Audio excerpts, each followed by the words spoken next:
Hello, lovely Gender Networks people. I'm so sorry I can't be with you in person or live, but I didn't want to miss this opportunity to give you a kind of roundup of the news in 2023, and specifically some kind of themes for the year. Now, if I was to give you one big overarching theme for the year, it would be a kind of two steps forward, one step back. So overall good, still forward, but maybe not quite as fast as we would have liked. But what that looks like in terms of some more specific themes is when we look at the kind of general status of women in work over the last year, we can see that there has been some good news. So certainly on the money front, from the gender pay gap point of view, we know that gender pay gap has stayed relatively stable, certainly in the UK, not much change at all. However, what we have started to notice is that the rate of pay increase is increasing faster for women than it is for men. So in theory, if that continues, we should start to see the gender pay gap shrink even more in the coming years. So even though it's kind of situation normal right now, the pace of change is actually increasing for women. So that's my little step forward on the gender pay gap. And in terms of when we look at seniority of women, what we're seeing is for the first time in quite a while, larger numbers of women at more senior levels. So particularly, this is data that came from the McKinsey report, which happens every year, but certainly in the US, apologies if you can hear my dog snoring in the background, but certainly in the US, we are seeing more senior women in leadership positions than we have for, well, ever, and certainly at a bigger jump for quite a while. So it's gone up, I think, about 5%. So that is really good news. Slightly less good news is that it looks like it might stick there for a while because then there is a big old gap. So the pipeline of women coming through to those senior levels, there is a big drop off. So you probably heard all about the Great Resignation that we saw at the start of the year and the kind of mass women's exodus from the workplace that was reported. Well, where we're really seeing that is in the mid-level, and that doesn't bode well then for having a strong pipeline of talent for more senior women in the future. Interesting also in the McKinsey report, just to note on that, was that one of the reasons that has been given for this drop-off is the kind of lack of ambition from women. So people have said, oh, post-COVID, women have realized they want better work-life balance, they want to spend more time at home, they don't want to be as pushy about their careers. McKinsey say, no, that is absolutely not true. In fact, women are more ambitious than they were pre-COVID. Turns out spending that much time at home does make you want to spend more time in the office. So women want more from their careers than they did pre-COVID, but this just isn't being recognized in the same level in the workplace.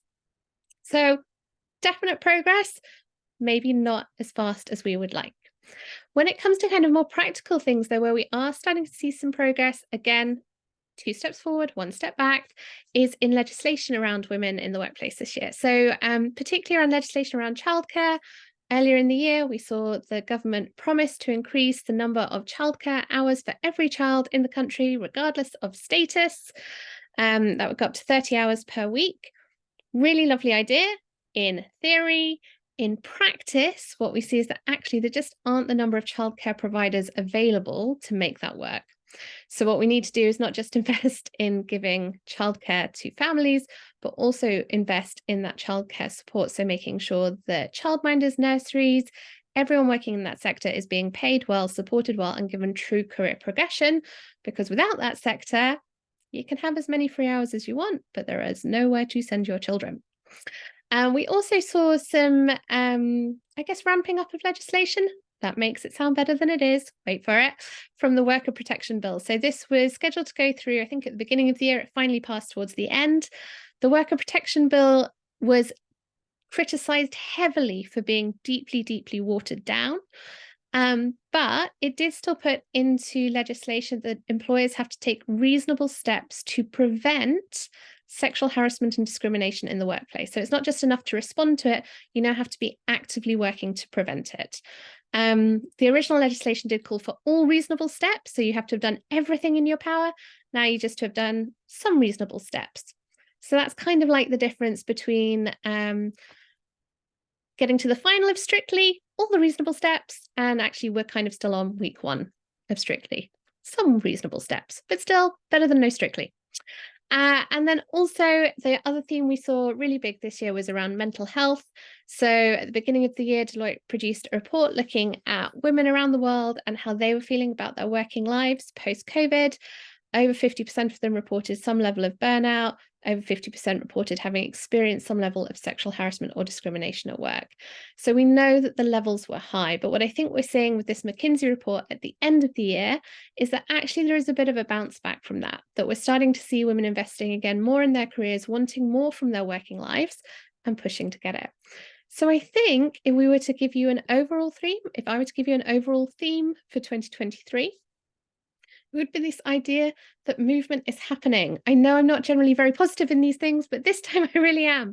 It feels like after a few years of stagnation, that perhaps women are becoming more engaged and more vocal about actually asking for what they really need from their employers, and that perhaps there is a recognition that within legislation, some of that has to change as well. Is it enough? No. Is it a starting point that we can continue in 2024 and hopefully make even better? I think so. Fingers crossed for 2024 being 10 steps forward and nothing back.